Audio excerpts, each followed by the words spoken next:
introducing my next speaker. Now, Rohail Khan. Rohail, hi. Hi, Brian. How are you? Good to see you, and thank you for joining us.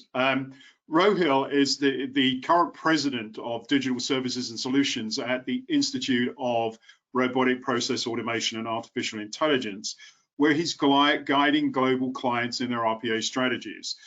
So there couldn't be a better person to really tail the entire day, if not top it as well.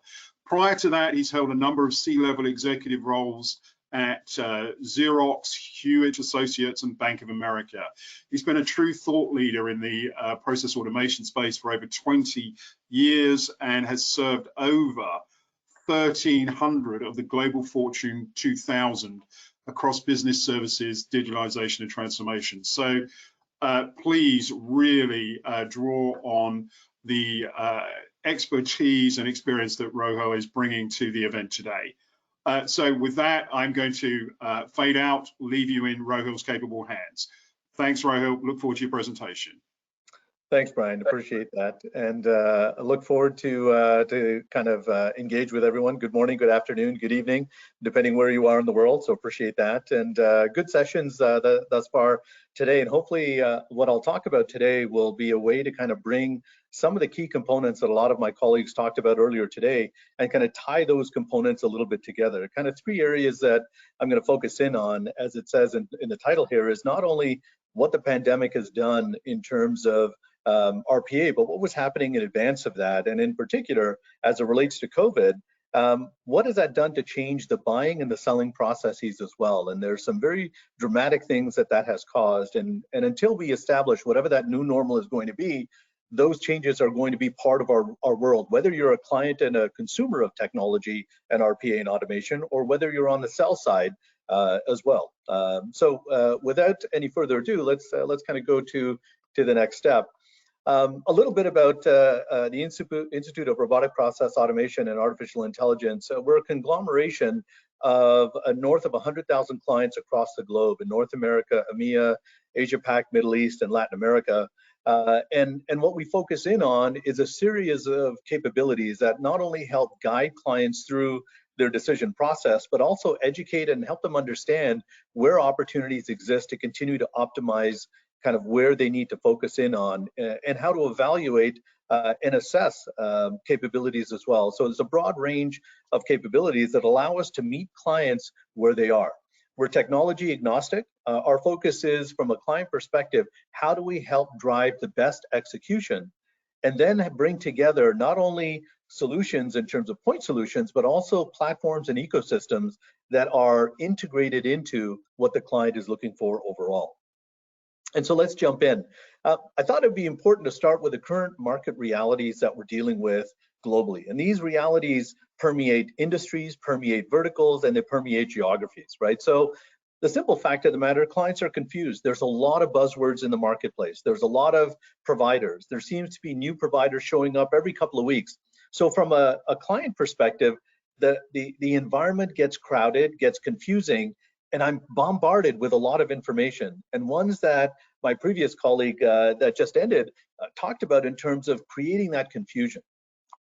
Next, automation is something that's been leveraged to drive efficiency for years, right? I'm a process guy from 25 years ago, and I've gone through the kind of the evolution of TQM and process reengineering and Lean Six Sigma, and then automation. And the reality is, RPA is just the next set of tools that continues to allow business leaders, whether it's the CFO, whether it's head of marketing, head of sales, head of operations, or head of HR, or the CEO broadly, right, or even the board, drive business optimization and business execution, right? And so the challenge is we have a lot of organizations that are looking at bots and RPA as a very tactical or mechanical way to solve a specific need. And the reality is that's okay to start, but there has to be a longer term vision in place. So it's not just about efficiency and cash flow and cost optimization, it's about business enablement, it's about employee satisfaction, it's about customer engagement, right? All of those things create kind of that universe of capabilities that are going to be critical for organizations to understand and to navigate. Next, and one of my colleagues earlier today talked about the fact that the first generation of bots were ones that were hardwired, right? Or they solved a very specific need. We have a large client in financial services. It was a Fortune 50 company, right? And the reality is 5 years ago, they were one of the early adopters in terms of building out bots. They've deployed almost 300 bots in their compliance and regulatory environment, and then they jettisoned or redeployed or eliminated almost 1,000 FTEs. Now, remember what was happening 5 years ago. We were in a different administration prior to the Trump administration. It was still the tail end of the Obama administration. We had a lot of regulations in terms of Dodd-Frank. We had a lot of requirements and compliance and reporting requirements, and bots were built in that environment. Then we had a new administration in the US that thankfully is now over, but during that Trump administration, compliance and regulatory oversight was gutted. So now you had an organization that built these bots in a very highly regulatory regime environment. Now the bots had to start working where they were looking for 8 to 10 data points and only getting 2 to 3. Well, what happened? Exactly as you would expected, the bots failed because bots were hardwired. They were binary. Either they work or they don't. They're looking for data, and if the data doesn't show up, then processes don't get executed. And so there was a real challenge, and the reality is a lot of our clients have understood that, it's not just about building the bot, but the real value is in helping to maintain and kind of update what that bot capability is going to be. Next, clients are looking for an end-to-end solution. They started at a very tactical or kind of mechanical place. And then they started to realize, well, I need more, and then I need a little more. And let me look at this next adjacent service or this next adjacent process. And all of a sudden, you started to build an end-to-end capability, or the requirement existed for an end-to-end capability, not just a software solution. And that's going to be really important because it's too easy to assume that RPA is just about getting software and I'm done and I'm off to the races. The reality is nothing could be further from the truth. And what COVID-19 has done is not only put an extra lens on the need to accelerate some of the impacts that automation can drive, like cost containment, like cash flow preservation, but it also changed the way that we're engaging, whether you're on the buy side or the sell side. And we'll talk about that as well. So what is causing clients to struggle? Well, one of the biggest challenges that we've seen, and we've been reviewing over the last 4 to 5 years, hundreds and almost thousands of opportunities, and it's what I call failed experiments on the part of organizations that were quick to deploy, quick to act, but necessarily hadn't thought about the entire goal properly up front. And I hate to be direct about it, but that's really what we're seeing, right? So why weren't they able to achieve the ROI? Well, first and foremost, some of the high value transformational opportunities weren't even contemplated. And they're not always obvious, right? What I think the gut reaction is to what needs to be automated, unfortunately, is rarely what actually needs to be automated. And my colleague earlier today, they talked about it, right?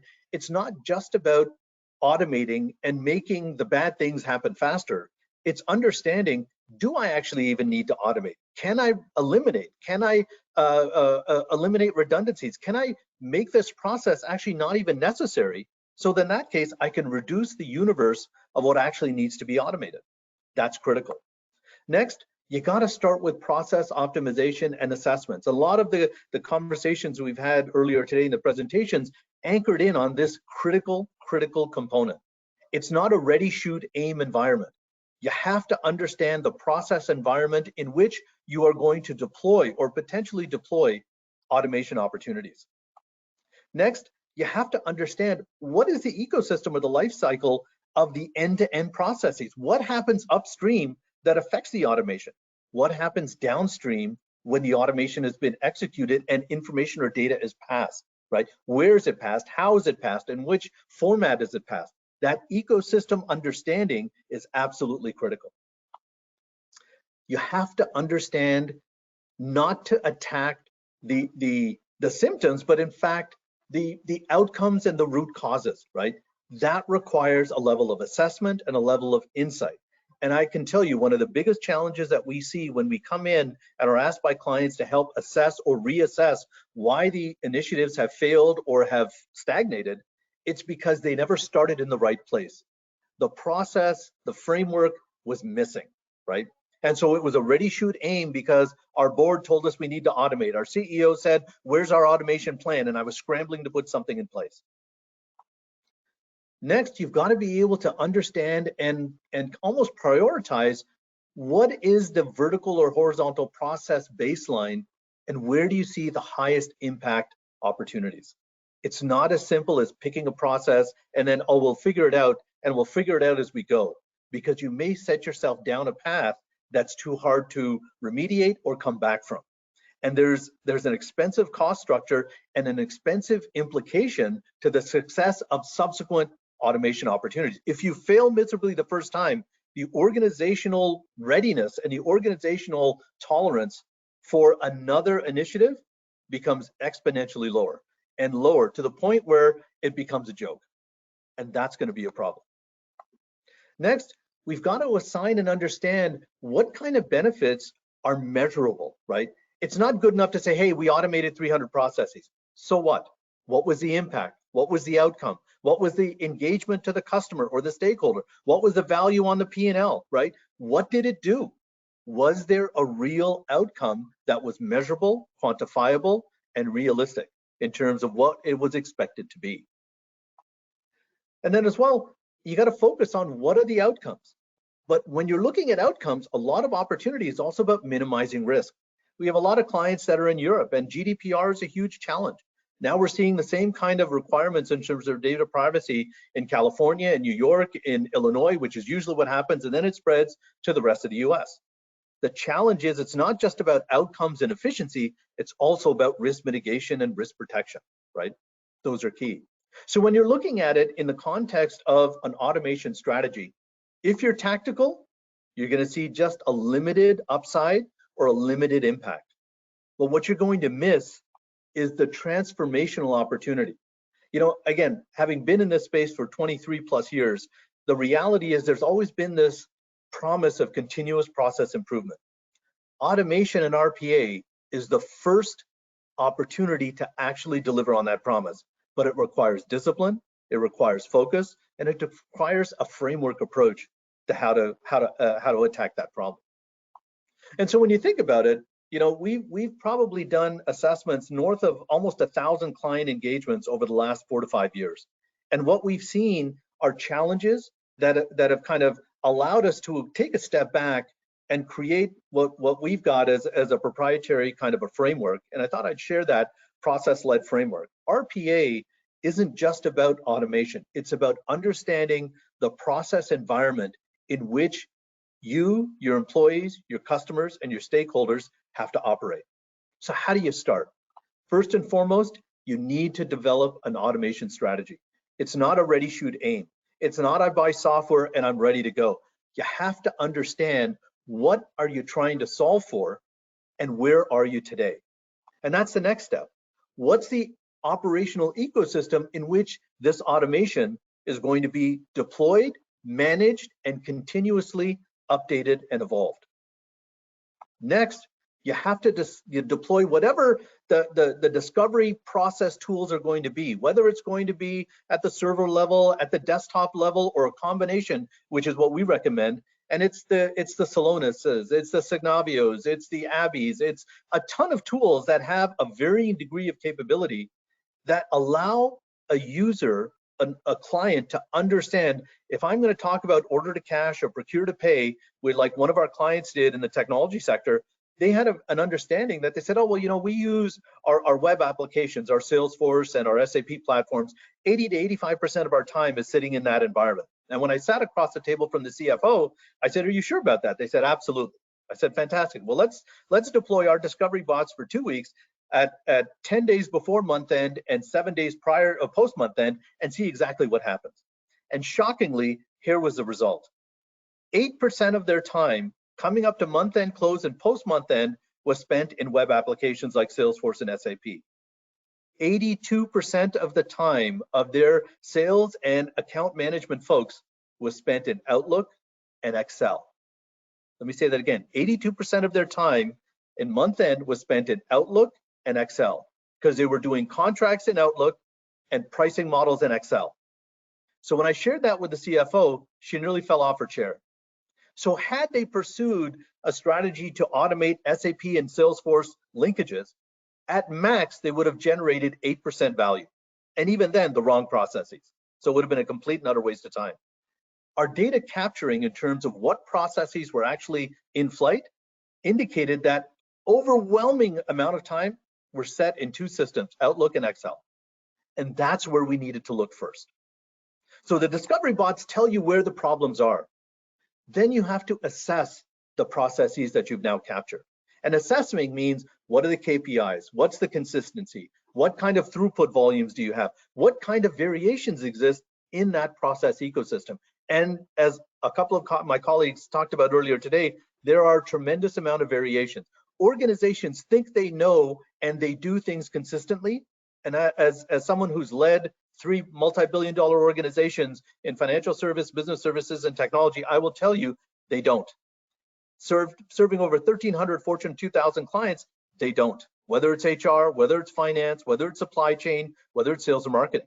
You have to assess where the variations are. And this is where you can eliminate redundancies, overlap, and kind of fringe cases that allow you to create a consistent process environment. Once you've done that, then you have the ability to target which one of these processes are ideally situated or targeted for automation. It's not a ready, shoot, aim. It's a ready, aim, aim, aim, shoot. That's what we're talking about. Now, once you've got that, you can then put these new processes in place, and we've done it with kind of mini JAD sessions with the process owners, with the organizations, with the sponsors of the efforts, to help them understand, here's where you were, here's what we saw, here's the variations we've eliminated, and here's the target processes we think are the ideal ones for you based on our industry expertise and experiences. And now let's deploy it. This is a POC, this is a pilot. It runs for 2 months, 3 months, 4 months, whatever that duration is, to allow you to take knowledge and data from your client or from your own operations and start to materially see it in operation and see the changes start to happen. Once you've done that, you now have the ability to track and realize that continuous improvement opportunity. Process capture, as an example, is not a one-time thing. In the engagements that we've helped clients put back on track and we've led, process kind of baselining and then reassigning, reevaluating is at least once every 6 months or once every 4 months. That's the continuous improvement capability. And the process discovery tools, the Celonis's, the Signavios and Abby's and others that we mentioned, right? That's the way now I can re-baseline the processes that I've now automated and assess the next generation of automation or the next set of opportunities to look at as well. And so when we think about it, a framework is critical. You have to know where you're going before you start your journey. Otherwise, you'll be on the never-ending kind of path that'll never realize the value or never realize the result, and it's the path that will never end. Now, the challenge is you have to remember intelligent automation, as one of my colleagues coined earlier, right? It's not a tactical event. It's a journey. It should never end because innovations are going to continue. Client expectations are going to change. Market forces are going to change. Your business is going to evolve. And so when you think about it, a series of processes are exactly what a business is built upon. And what's more critical is the what you're trying to solve, because the what will inform the how. The how are software solutions, point solutions, capabilities, etc. The what is the impact to the stakeholder, the customer, or the employee, right? Those are going to be the things to look at. So when you're making decisions, understand what the impact or outcome is going to be. And as we've seen the journey, right, it started with IT. Then it started to focus on heavy transactional environments like finance and accounting, AP, AR, payroll, recruitment, sourcing, right? In terms of customer operations, client contact centers, collection centers, et cetera, claims adjudication, right? Then we started to get a little bit more intelligent about, well, what are the core kind of business operations that we want to focus in on? It's now about campaign and customer management. It's about sales engagement. It's about customer retention, right? And we're evolving to now focusing on mitigating high-risk issues and driving impact and outcome. And that's the journey that organizations on. Now, for our clients, right, this is a continuum. And we've seen clients that are at the front end dipping their toe into automation and saying, look, we got to start with this one little area, no problem. We've seen other organizations that are halfway up this kind of the trajectory and are saying, look, we're kind of second generation automation. We started to understand some of the failures, and now we've put some of those remediations in place, and we think we're on the right track. Fantastic. And there's others that are leading, and they're the ones that are starting to look at impact, outcome, and results, and starting to deploy the continuous improvement model. If I look across our clients, I would say that, you know, that far tip of that end is probably less than 3 to 4% of our clients overall, and that might be a little high. We're probably 30 to 40% of our clients that are somewhere midstream in terms of where we are, but the bulk, probably 60 to 65% of our clients, are still in the first third of this journey, right? And so the journey is a long-term opportunity. How you execute it, how you think about it, is going to determine not only your level of success, but the level of continued buy-in that your organization is going to have, and the level of executive support that you're going to garner in terms of additional budgets, additional costs, etc. So let's take a look and say, how has COVID changed, you know, in this pandemic world we're in? How has that changed the environment in which we're currently operating in, right? There's been a material impact, right? Now, the trends that we're seeing in the marketplace, right? Clearly, you know, the bulk of our clients this time last year, coming into 2020, the bulk of our clients were focused on market expansion, global growth, M&A activities, right? Synergy realization from M&As they had just completed the first, 6 to 18 months prior, right? Then all of a sudden the world changed. We literally shut the world down in 4.5 weeks, right? COVID had the impact of shutting the world down faster than World War II.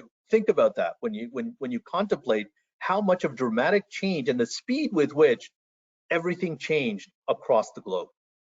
Clients immediately went from growth to I need to save money, it's cost reduction, and I need to preserve cash. Because initially it was thought, well, COVID's going to be a couple of weeks, maybe a month, we'll kind of navigate it, we'll get through it, and then we'll get back to normal. Well, then the stark reality hit, right? Pipelines were deferred. A lot of the RFP efforts that we were leading completely deferred, because organizations and leaders started to realize, oh, this isn't a couple of weeks anymore, it's a couple of months or more. And in fact, a year later, we're still in the same problem, right? The challenge still exists.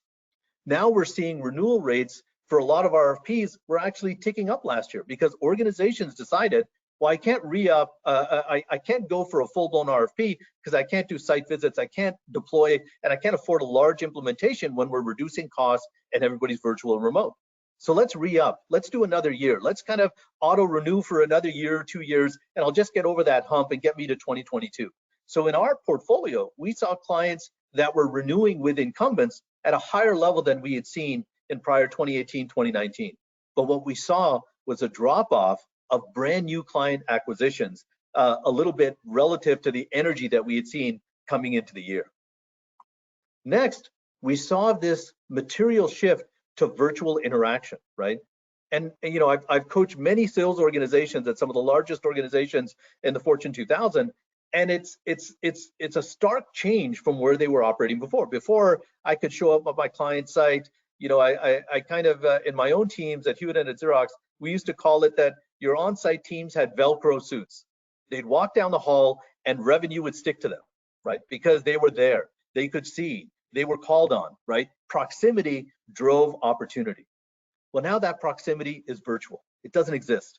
And for many clients who are still trying to figure out, do they come back to a full on-site model, which many of our clients are not, it's going to be some kind of a hybrid. It means your ability to engage is now different. It's almost like we're back to the 90s where I got to get you with voicemail and email. So there's a way to do that more effectively, and we're helping our clients do that. But the challenge is the CXOs who are your targets aren't just the CIO. One of the important things to remember here, and this is for a lot of the coaching that we've given to the provider side of this segment, you're not just selling to the CIO, you're not just selling to the CTO, you're selling to the head of marketing, the head of sales, the head of operations, the head of HR, the head of finance, the head of supply chain, the head of risk. And when you're talking to those CXOs, you're not talking the technology language because they don't care and they don't understand. What you're talking about is impact and outcome. How are you going to make their lives better? How are you going to make their lives less risky? How are you going to drive better impact to their customers and stakeholders?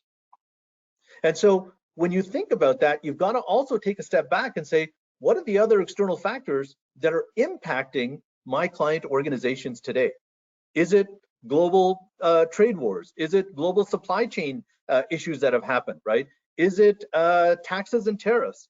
Is it global commodity pricing? What's happening in terms of recessions across the globe? What's happening in terms of the availability of computer chips, right? We have a lot of clients in the automotive sector who are now ramping down production. Why? Because you just can't find computer chips, right? So there's a lot of external factors that if you're on the sales side and selling into clients, you have to understand you're not selling product and price anymore. You're selling impact, risk mitigation, and outcomes. And that's extremely critical. And if you're on the buy side, you're not just buying product features, because quite honestly, a lot of the capabilities are somewhat common. Some are a little better, some are a little worse, but generally speaking, for the bulk of the marketplace that's still at early stages of what they need, I don't need a Ferrari as it relates to RPA. I need a solid Chevy.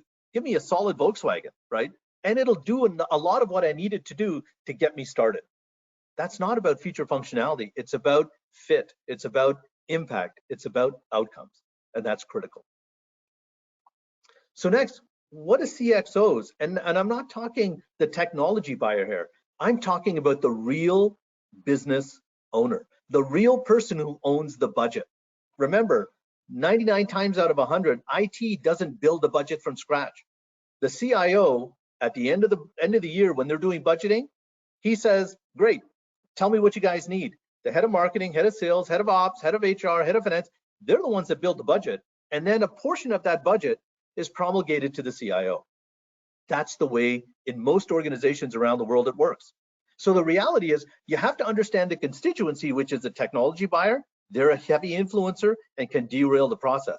But you have to be able to get into the head and the heart and the minds of the real business buyer. And what are they thinking about? They're thinking about, well, what are my clients and how do I approach sales differently? If I'm selling product and features and price, I'm going to sound like everybody else. I'm going to look like everybody else. And effectively, it's a beauty contest that I may or may not win. And I may or may not win depending if I was the incumbent and I helped construct the RFP or the RFI, in which case my opportunity is much higher. But if I wasn't the incumbent, my opportunity to win is somewhere between, very small and nil, right? Because the reality is whoever was there, whoever built the expectation may have precluded my capability or streamed toward their capability. So it's not about just kind of the product and price capability or feature capability. It's about uncovering an approach that allows you to tweak the curiosity of your target buyer. Next, you've got to understand that if you push product, you're doomed to be relegated to the stockpile of providers who aren't differentiated. You're a tactical vendor. You're solving a tactical problem. And your chances of winning are pretty small. What you've got to focus on is not looking at the transactional needs, but you've got to look at outcomes, right? For the longest time, you've heard it all, right? Whether you're on the buy side or the sell side, you've got to sell value. Well, it's a lot easier said than done. And in the world of RPA, there's a pathway to understand what that value is. It's risk mitigation, it's growth, it's impact, it's engagement, it's revenue, it's retention, right? But you have to be specific. And that's where the use cases that you have as a provider or as a client, depending on your lens, is going to be really critical. I want to partner with organizations that have done it before. But the done it isn't just they deployed RPA. I could care less about that. I want organizations that have not only deployed RPA, which is the mechanical stuff that everybody can do in some degree. I want people who've generated ROI that's aligned to what I need: cost reduction, cost optimization, business intelligence, right? Client retention, revenue growth. Those are the things. I want specificity. I want alignment. I want referenceability. That's what I'm looking for, right? So if you're on the sales or account management side of this equation, you've got to understand and do a lot more research than you've probably done before. That's looking at annual reports. That's looking at earnings call transcripts. That's looking at presentation material. That's looking at Gartner reports or IDC reports or Forrester reports. It's looking at what's happening in the ecosystem. Then it's looking at your client and look at their top 2 or 3 competitors. What are they doing? How are they evolving, right? To sit across from a CFO at a Fortune 50 company and say, look, you know, Mr. CFO or Mrs. CFO, I'm working with your top 3 competitors, and here's what we're generating for them. Now, I'm not disclosing things that are proprietary or covered under an NDA, but I'm demonstrating I've actually executed the exact same problems you need to be thinking about. And oh, by the way, maybe you are not thinking about those, but you should, because this is what your competitors are doing. That's how you have to come and engage with them. Not, hey, look at my products, look at my features, aren't they great? Because a CFO is not going to care. They're going to zone out in the first 30 seconds if you start talking technology. How do you articulate risk and business impact? That's the holy grail. Because if you catch me in an elevator and I'm the CXO and you start talking technology, I'll look at my cell phone, I'll press the button, I can't get out of that elevator fast enough. But on the other hand, if you say, hey, Mr. Khan, you know, I looked at your, I read your annual report and you said something really interesting, and it was all about customer retention. I know you guys are talking about data strategies. We've done this for 3 other consumer organizations where we've helped build buyer sentiment models. I'd love to talk to you for 20 minutes and talk to you about what we think we can do for you and how automation can help drive that. Now, what you've done is you've tweaked my curiosity, you've made it relevant to me, you've made it easy to understand and engage. Now ask me a couple of questions. That's the final piece. And then ask me to connect. Ask me for a follow-on. That's the best use of 60 seconds in an elevator or in a lunch line or on a Zoom call, because you've got me to engage and lean in to what the opportunity could actually be. So when you think about it, there's a pathway and a framework that we've developed as well that's critical, whether you're on the buy side or whether you're on the sell side. And it all starts with the same thing. Understand the environment that is reshaping your client, or if you're the client, understand the environment that is reshaping how you're going to be measured as a CXO. And what does that mean? That means what's happening. What are the external factors that are beyond your control, but yet you're subject to some or all of those impacts, right? There's very few organizations around the world that weren't impacted in terms of their supply chain, just due to COVID alone.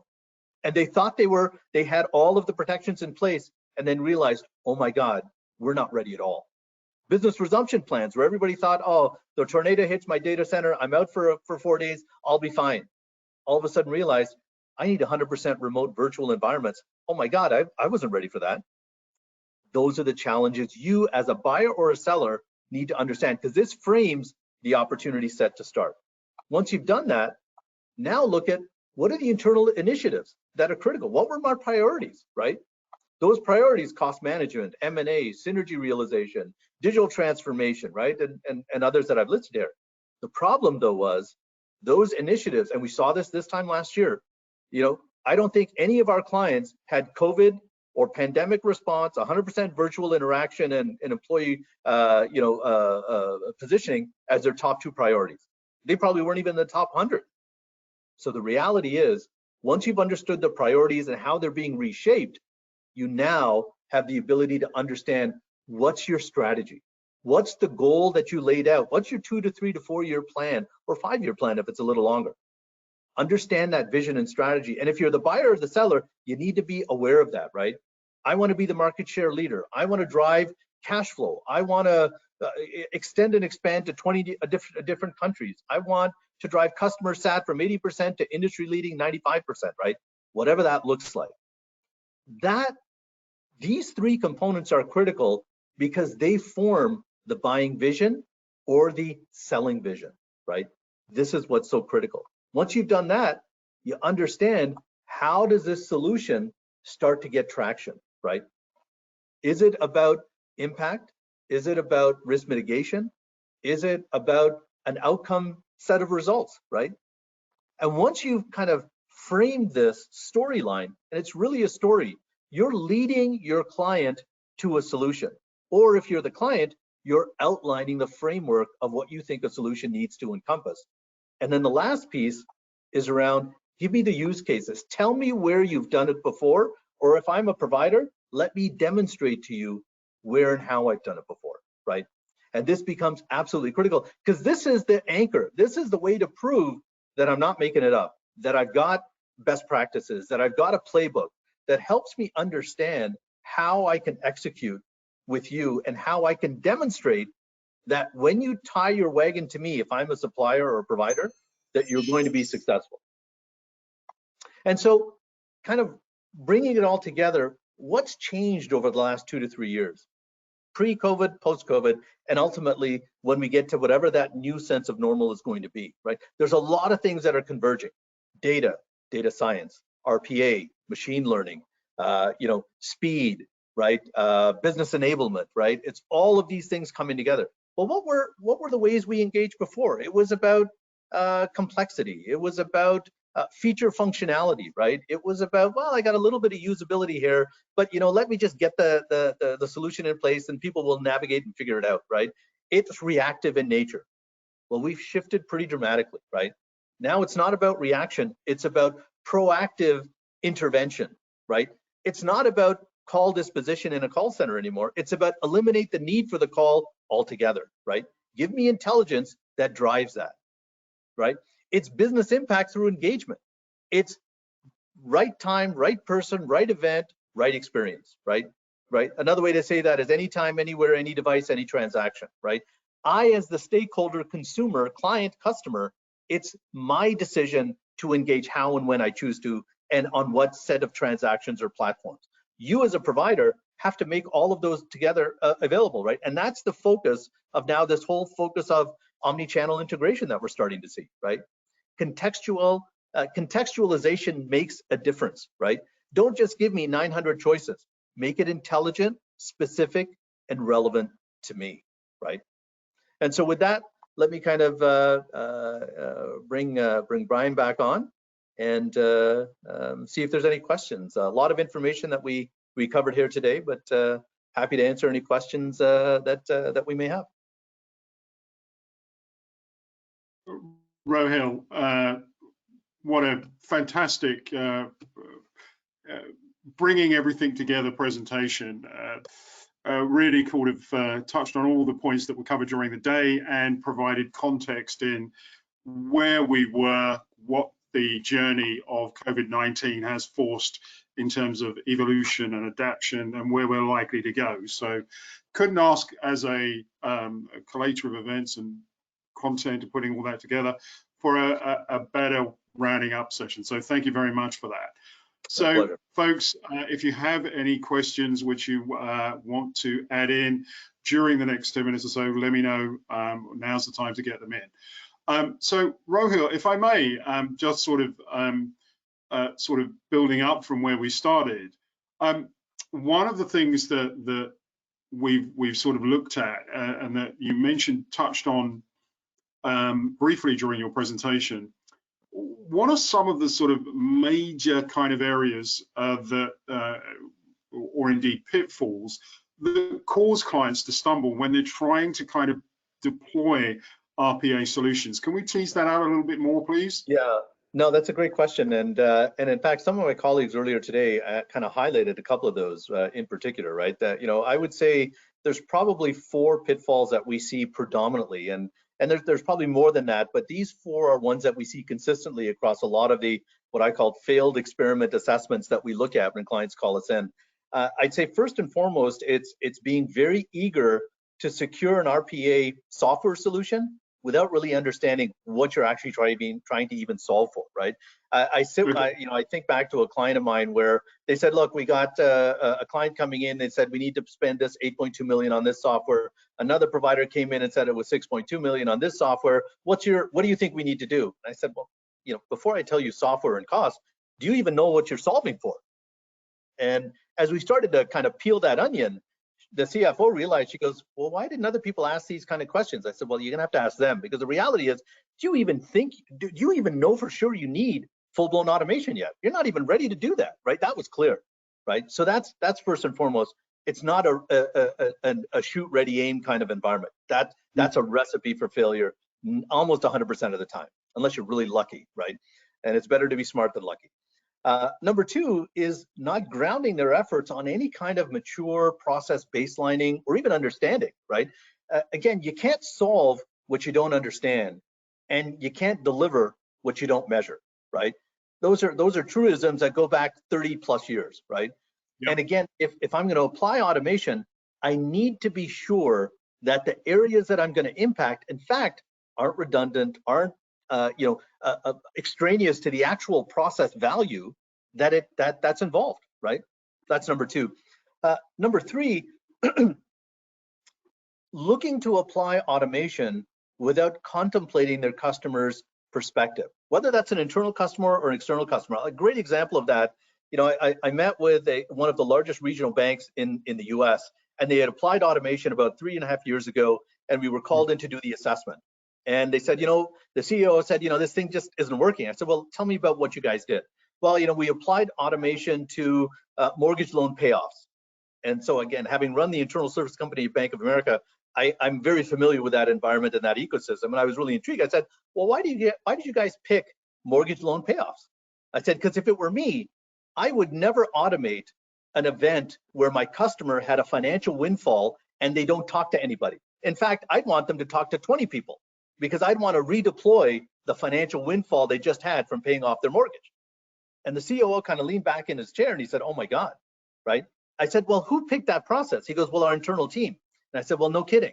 Because for this regional bank, that's a combination of about 14 acquisitions, trying to do a mortgage loan payoff across their back end kind of technical systems that are really ugly and don't communicate is a pain in the backside.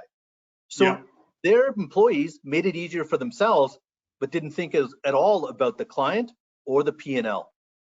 And so you got to understand that part of it. At the end of the day, the value of RPA is driving business outcomes and impact through the lens of the customer and potentially the P&L of the organization, not just about making my life as a loan payoff specialist easier in that example, right? And then lastly, I'd say the fourth one we're seeing is clients don't understand that RPA is really part of an ecosystem, right? You can't just have software. It's a piece of the puzzle. And in fact, the smallest piece of the puzzle. It's like trying to build a railroad across the country and thinking you've got a rail car and you're ready to go. You need the tracks, you need the path, you need the directions in terms of managing the rail car traffic, right? Then you need a ton of railroad cars and engines. It's a complex ecosystem, and a single rail car isn't enough to make you ready to take that on. So those are probably the top four, I would say. Fantastic, Rohail. And that dovetails nicely into a question that Anna has. By the way, she said excellent presentation, which I concur entirely. Which area of the business do you normally see most resistance to technology, especially when it kind of puts those news? I have an opinion on this, and normally it's wherever individuals see the technology potentially impacting on their job. So that's resistance rise. But is there a rule of thumb where RPA is concerned that we should all be looking for? Well, it's interesting. I love that question, Anna, right? The reality is, and I talk about this in terms of who you're actually selling to, who's the real buyer. A lot of providers and a lot of clients think it's their IT team. And I will tell you that it's not, right? And that, to Anna's question, is really one of the biggest roadblock groups that we see, because what's happening, right? As a CIO or CTO, I've spent 10, 15, 20 years building my organization, right? And now no deference to any of the CIOs or CTOs that may be on the session, but the reality is most of them are protecting their infrastructure, their budgets, their people, their organizations, right? Automation creates churn, it simplifies, and it, in one level, allows the business to not have to engage as deeply with IT, or maybe even at all with the technology teams, right?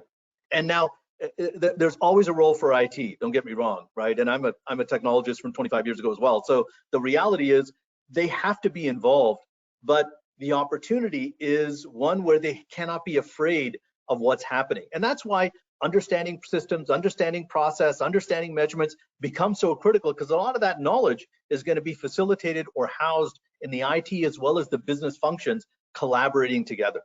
So when you're either selling to organizations, that's the reason you have to have both the real business owner who owns a budget and the enabler, which is always IT. They have to be sitting at the table with you, because it could potentially be a confrontational kind of situation. And then most times, and unfortunately I've seen this, having served a big chunk of the Fortune 2000, I'm usually the one that has a decoder ring that's connecting both parts of the internal organization, because they don't talk and communicate well. Right? And it's my teams and my organization that's playing kind of the UN in terms of facilitating those conversations, right? So there's a method, and a framework helps, because if you can talk framework and impact and outcome, you eliminate a lot of the biases, because it's not about them specifically or their job or their people. It's about the value you can generate. And if you play that properly, then they can help understand what that change is going to entail for the organization as a whole. Yeah, great insight there, Rohail. And based on your experience, I wouldn't gainsay that at all. I think it, from speaking globally, we find a lot of similar responses. One, if I may, we're almost out of time, but Joseph's got a very pertinent one, which I think will bring us to a nice kind of denouement for the day. And you may not want to give it all the answers, but just one around this. And the reality is that a lot of companies are resistant to looking at certain parts of their businesses, especially when it comes to their customers, for whatever reason. We all know customers are the lifeblood of every business, but some companies take longer to realize that, or it takes something to jolt them. But how do you persuade companies to review their RPA processes that might be neglecting their customer requirements and creating dissatisfaction without necessarily poking the hornet's nest in a way that creates a negative response? Yeah, so that's a great question, but it's also a kind of a delicate balancing act, right? You know, when we're called in, whether it's a failed set of experiments or the first opportunity to really engage from an RPA perspective, the best way that we've always engaged, and it's really around the process that we've defined in terms of our RPA framework, you have to look at the customer stakeholder lens into the organization. It's not about the provider. It's not even about the client. It's about who they serve in terms of their B2C or B2B environment, right? Or and so there's really three ways to think about that kind of focus. There's the external stakeholder or customer, right? And that could include regulators, compliance, and paying customers and the like. It's the internal organizational employees, right? That's the second lens. And then ultimately, it's the results you have to deliver to the marketplace, right? In that sequence. Because if you do the first thing right and focus on customers and drive that focus, you'll drive better opportunities for your employees and better results organizationally, right? That will play through. But if you put yourself first and make your own kind of navel gazing the priority, you lose sight of what you're doing and who you're doing it for, both your internal employees and the customers and the stakeholders. So we've always engaged with the clients to say, look, let's talk about how we can engage differently. And let's talk about the customer or stakeholder lens back into you as an organization. That forces them to think differently about how they want to contemplate their opportunities going forward and which priorities or processes are key to target. Fantastic. Rohail, thank you so much. Really enjoyed this whole process. Look forward to continuing the discussion on social media and catching up in due course. Please enjoy the rest of your day, and please keep safe and well. Thanks, Brian. Thanks, everyone. Love to connect, and all the best. Stay safe, stay well. Thank you. Ladies and gentlemen, that brings to an end the opening day at RPA and AI Live. I hope that you have enjoyed it as much as I have, and that I've been able to gain some valuable insights as to what you should be doing, looking at some of the pitfalls, the journey that RPA has undertaken during what has been a very challenging period for everyone. Tomorrow we kick off at 9 a.m. Eastern time again. And we start with a really insightful session being delivered by Matthew Dodgson from Blueprint, looking at RPA, how to unlock it, how to migrate bots from one RPA platform to another to drive increased business value, which if you have a legacy issue or just M&A or others around that issue might be very pertinent to that. We then kick in at 10 o'clock with Huawei giving a pronunciation, Balzel's Gil doing a presentation around managing the AI process, which is based on what we've heard and discussed today, very appropriate around putting humans back in the loop.